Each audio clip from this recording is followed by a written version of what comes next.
What's up guys, welcome back. Today I'm going to give you some quick tips on tuning up your lawnmower.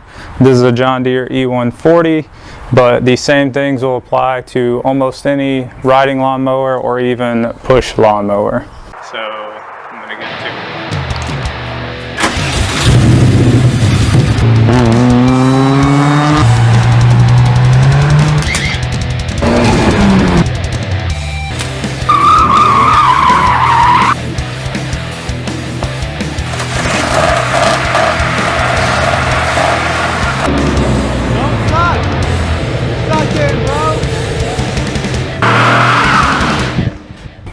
So I bought a maintenance kit from John Deere. You don't have to get the brand for whatever you have. You could go to Walmart, you could get the cheapest stuff, you could order your parts online. I just did it for the simple sake of it being all in one package, and it really wasn't badly priced. So what's going to come in the kit is the oil filter, the oil, and in this case, the only tools that I'll need to change the oil will be a drain pan and the funnel, and a rag to clean up oily residue. I also have the air filter, and in my case, there's no tools required for that. And then it also comes with the 2 spark plugs. Some lawnmowers only have one, but the only thing that'll need is just a spark plug socket and a socket wrench.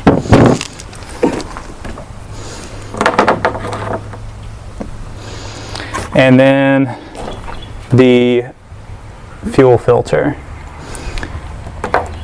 And the only tool required for that is going to be some needle nose pliers. So let's get started on it.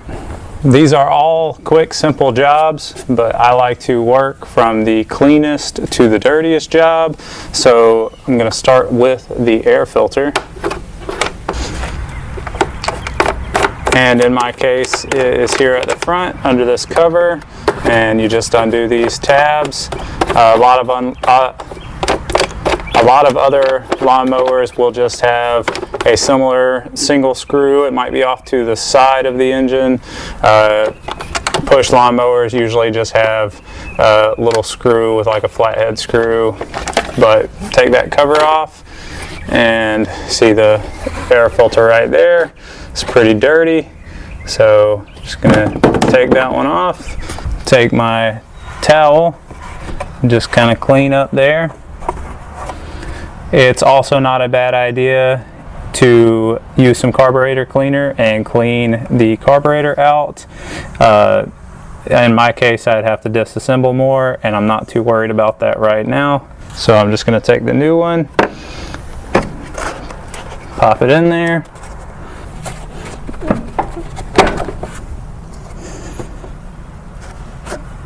Required a little more force than I thought it would. That's all right. Replace this cover. Up next, I'm going to move on to the spark plugs, which in my case uses a 5/8 spark plug socket, and they are on the side. So I have 2. Some lawnmowers only have 1, but these will just pop off and leave access to the spark plug. There's one on this side, one on the opposite side.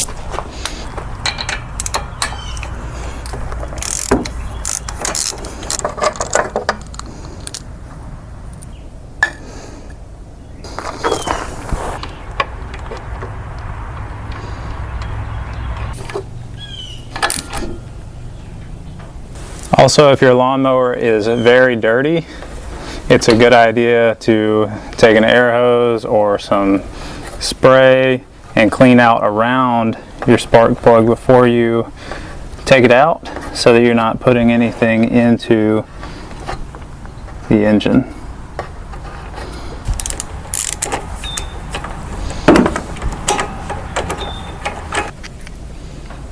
And it's always good to start your spark plugs by hand so that you don't strip any of the threads. If it's difficult to turn, then change the direction that you're going in and start over until it's actually seated before switching to your wrench. And on a new spark plug, you'll feel the compression washer crush, and then it'll start getting really tight. It is a good idea to use a torque wrench, but you don't have to. Just don't overdo it. And that leads into our next dirtiest part, which is the fuel filter. Now the best way to do this is to get some clamps and pinch these hoses off on both sides to spill the least amount of gas. Mine is not gravity fed, it has a pump, and so it's not going to spill as much gas as if it were gravity fed. So I'm just going to try and change it quickly. And so we'll pinch these together, slide them down the line.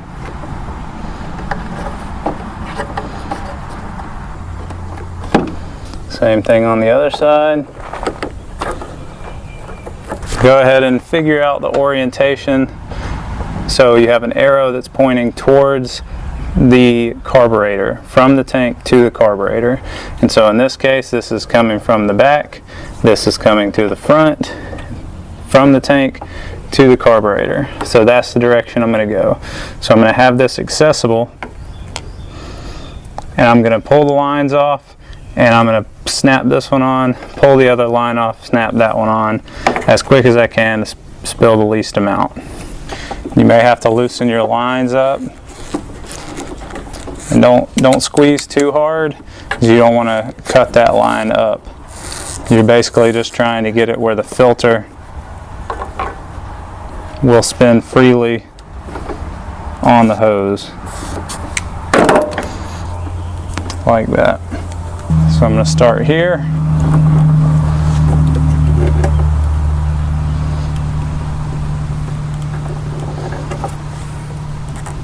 Back here.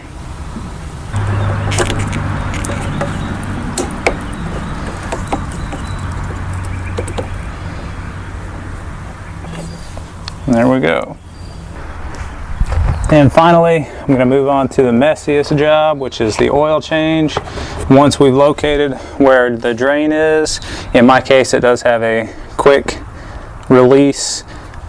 Some of them will have a nut over it that will cover it, or a bolt, whatever it may be.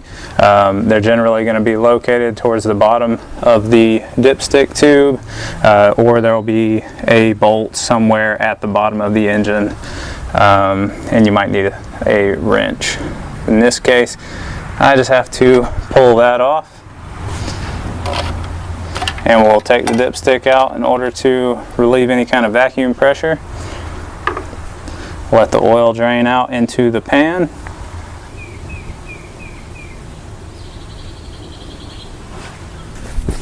And once all the oil has stopped flowing out of there, it's time to replace the drain bolt or cap. It's good to keep that area clean.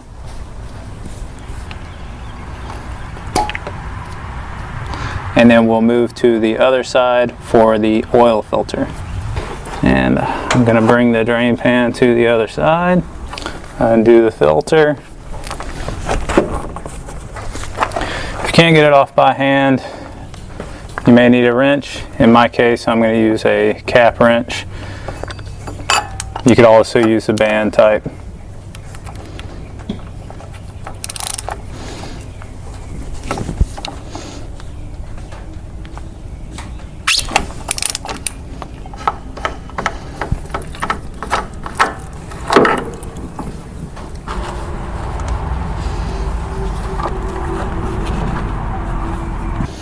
Now I'm going to take some of the old oil, put it on the new filter. Make sure that old O-ring came off of here.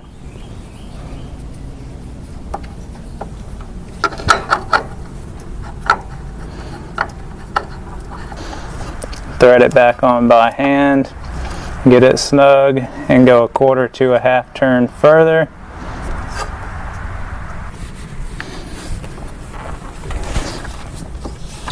And once the oil filter is back on, I'm going to move back to the already loosened cap dipstick and go ahead and wipe that off so that it shows nothing.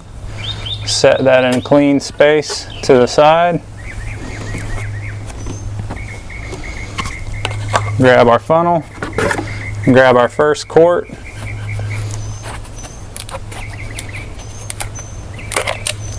and I'm going to add the whole first quart.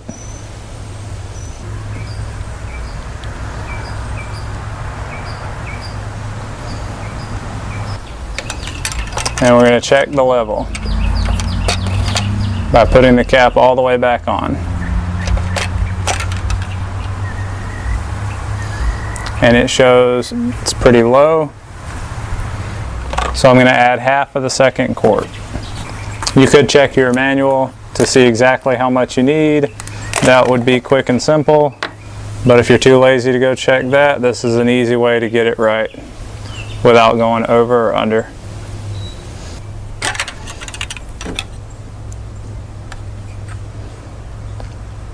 And that puts it pretty close.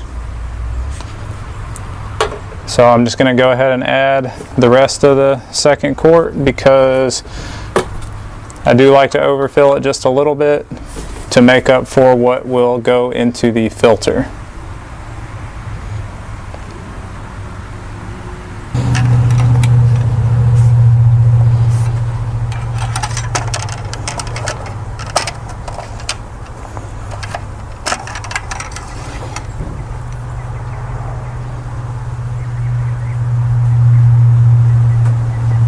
And there we have it. It's just slightly above the full dot, which will be fine. Once I start it and run it, I'll check it again, and as long as we're in between the 2 dots, we're good to go.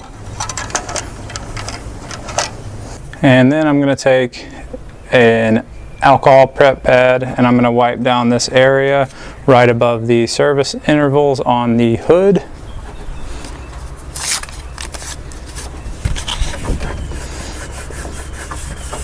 And I'm going to let that dry so that I can place the next service due reminder, which came with my kit. If you buy your stuff from Walmart or a parts store, you can get these things from them usually for free. And it's a good little reminder for when to change it next, just like in your car.